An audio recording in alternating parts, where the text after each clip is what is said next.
आज आली जान भनेर स्कुल पनि बन्द छ र दिदीले ल्याइदिएको अरे भाइलाई साथी हाम्रो टक्ला भाइलाई छ बेटा ऊ क अरे क ल्याउ देख्यौ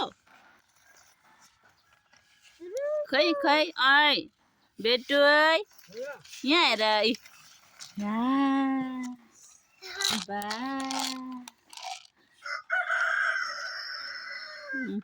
खोइ क अरे यो हो बाले आज चाहिँ अलिअलि घाम लागेछ र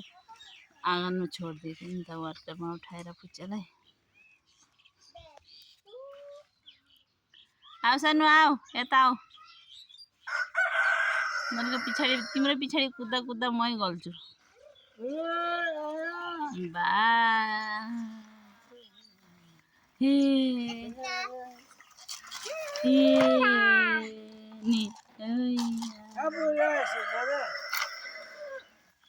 जुत्ता त खुलेर हेर त भाइले म गएर फुल टिप्छ अहिले फुल टिप्नु